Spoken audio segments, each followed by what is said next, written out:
ठीक। अब अगर कोई आइसोलेटेड स्फेरिकल कंडक्टर है तो उसका कैपेसिटेंस बेटा कितना है? कोई आइसोलेटेड स्फेरिकल कंडक्टर अगर है तो कैपेसिटेंस कितना है? 4 पाई एप्सिलॉन नॉट आर। अब जरा सोचो, अगर कोई कंडक्टर है और हम इस पर ज्यादा से ज्यादा चार्ज स्टोर करना चाहते हैं, इनिशियली हमने जो भी चार्ज इसको हम दे पाए होंगे वो सारा चार्ज बोलो सरफेस पर जाएगा। अब हम इसको और चार्जिंग कर रहे हैं तो जो आने वाला नेक्स्ट जो चार्ज है वो भी कहां पर आएगा? सरफेस पर। लेकिन क्या जो एग्जिस्टिंग 3 चार्ज थे पहले से, क्या वो चाहेगा चौथा चार्ज आए? बोलो यार, क्योंकि रिपेल करेगा। 5वां चार्ज का आना बोलो और कठिन है, 6वें का आना और कठिन है, 7वें का आना और कठिन है, और ऐसे ऐसे ये कठिनाई बढ़ती चली जाएगी। इसीलिए जब आपका मोबाइल एकदम डेड हो जाता है और आप उसको चार्जिंग पर लगा दो तो शुरुआती 5 से 10% मोबाइल बहुत तेजी से चार्ज होता है, क्योंकि उसको रिपेल करने वाला वहां कोई नहीं है। आपने चार्ज भेजा, वो आराम से चला गया, उधर से रिपल्शन मिल नहीं रहा। जैसे ही 10 से 15% मोबाइल चार्ज हो गया, अब जो चार्ज आ चुका है वो फर्दर आने वाले चार्ज को क्या करेगा?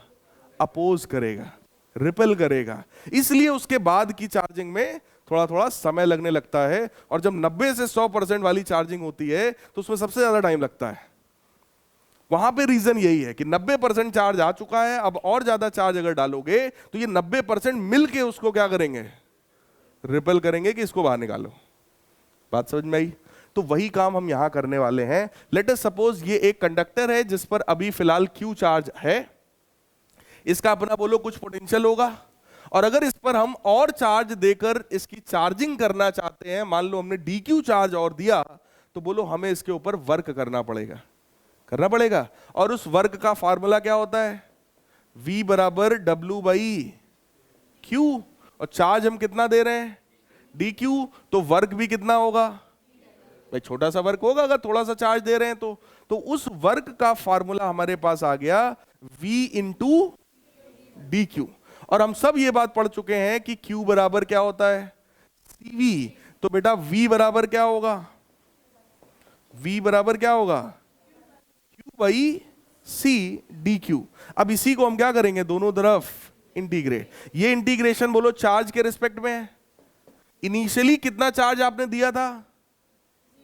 फाइनली कितना देना चाहते हो?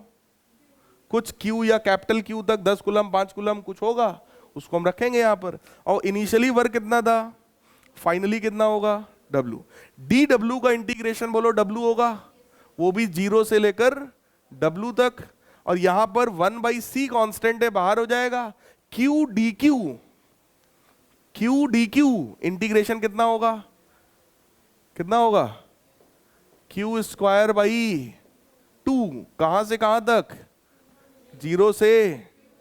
भाई x dx अगर लिखा है तो इंटीग्रेशन होता है ना x²/2, x की पावर n+1 अपॉन n+1। याद करो, वही फार्मूला, सिंपल वाला फार्मूला लगाया है, Q²/2 आ गया। तो बेटा ये बनेगा W-0 बराबर 1/2C कर दो बाहर, ये बना Q² - 0 का स्क्वायर। तो ओवरऑल वर्क की वैल्यू कितनी आई? और जितना वर्क हम इसके ऊपर करेंगे इसको चार्ज करने के लिए, बोलो वो वर्क इसमें एनर्जी के रूप में स्टोर हो जाएगा। So energy of a charged capacitor, sorry conductor is, अगर कोई कंडक्टर है और उसको हमने चार्ज किया है, मतलब उसको हमने कुछ चार्ज दिया है, तो बोलो उसके अंदर एनर्जी आ जाएगी। जस्ट इसके पहले वाला काम है। अगर आप देखो, यही तो है वर्क एनर्जी थ्योरम। अगर हमने किसी भी ऑब्जेक्ट के ऊपर कुछ भी वर्क किया, जाके 2 तमाचे ही किसी को मार दो, उसके ऊपर वर्क किया ना, जैसे वर्क किया अपने आप एनर्जी आ जाएगी उसके अंदर। कनपुरिया होगा, कुछ नहीं कर पाए तो गरिया ही देगा, लेकिन एनर्जी आ जाएगी। ऐसा हो ही नहीं सकता कि आप जाके 2 झापड़ मारो बैठे आराम से, तो कोई मतलब नहीं, ऐसा नहीं हो सकता। आप 2 झापड़ मारेंगे तो वो भी दौड़ाएगा आपको, कुछ ना कुछ तो करेगा। मतलब अगर हमने बॉडी पर वर्क किया तो बॉडी में एनर्जी स्टोर हो गई।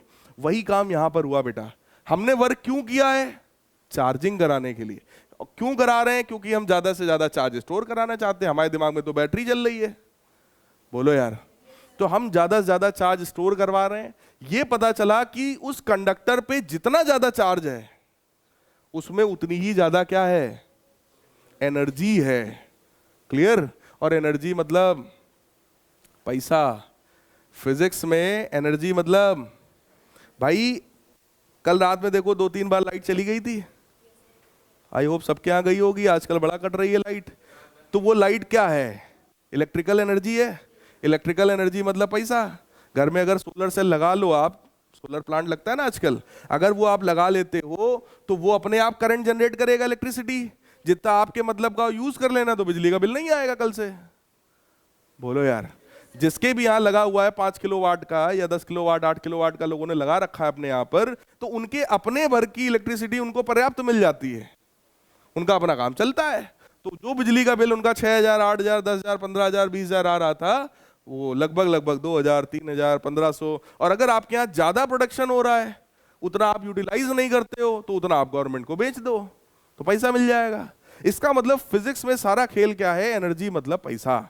एनर्जी का लॉस अगर किसी भी प्रोसेस में हो गया, मतलब वो प्रोसेस हमारे लिए बेकार है, क्योंकि सबसे बड़ा रुपया। एनर्जी का अगर लॉस हुआ मतलब पैसे का लॉस, और पैसे का लॉस बिल्कुल भी बर्दाश्त नहीं किया जाएगा। ये फाइनेंशियली और मार्केट के हिसाब से कतई जहां भी जिस भी प्रोसेस में बेटा पैसे का लॉस होगा, उसको मार्केट एक्सेप्ट नहीं करता है, वो भी इंडियन मार्केट दूर दूर तक एक्सेप्ट नहीं करेगा। तो यहां पर क्या है, एनर्जी कितनी आ गई? Q²/2C के बराबर। और हम सबको पता है Q बराबर CV होता है, तो बेटा यही एनर्जी कितना हो जाएगा? तो बोलो क्या हो गया? ½ CV²। बोलो यार, या फिर U बराबर इस C की जगह अगर लिख दें Q/V, लिख सकते हैं ना? मैं Q²/2 और इस C की जगह मैं क्या लिख रहा हूं? Q/V। तो एक Q से एक Q कैंसिल, तो एनर्जी कितनी आ जाएगी? इसका मतलब अगर किसी भी कंडक्टर पर Q चार्ज है, V पोटेंशियल है, C कैपेसिटेंस है, तो उसके पास कितनी एनर्जी है? Q²/2C, ½ CV², या फिर ½ QV। अब कई बार इसी चीज को देखकर बच्चे अपने मन में गलत गलत कॉन्सेप्ट यहां पर बना लेते हैं। क्या? उनको यहां पे दिखा energy proportional to charge square, यहां पे दिखा चार्ज है ही नहीं, यहां पर कह रहे हैं sir energy proportional to charge है, यहां पर उनको दिखा कि energy inversely proportional to capacitance है, लेकिन यहां पर दिख रहा है energy directly proportional to capacitance. तो कंफ्यूज आते हैं कि सर डायरेक्टली बोलें कि इनडायरेक्टली बोलें या इनवर्सली बोलें, क्या बोलें? तो आप बताओ इसका क्या लॉजिक होगा?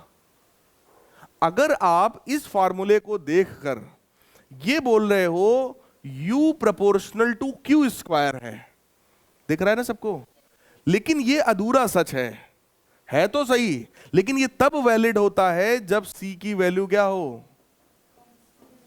कांस्टेंट हो। बात समझ में आई? अगर आप इस वाले फॉर्मूले को देखकर बोल रहे हो sir U proportional to C है, आपने बोला U प्रोपोर्शनल टू C है, तो ये कब वैलिड है? जब V कांस्टेंट हो। एक चीज कांस्टेंट आपको करनी पड़ेगी, तब आप बोल सकते हो, और तब चलेगा, कोई दिक्कत नहीं है। ऐसे यहां पर है, आप कह सकते हो U प्रोपोर्शनल टू Q है, लेकिन कब? जब V कांस्टेंट हो। कुछ बात समझ में आई? ऐसे ही अगर फार्मूला देखो F बराबर ma, तो आप कहते हो ना F प्रोपोर्शनल टू A, लेकिन ये कब वैलिड है?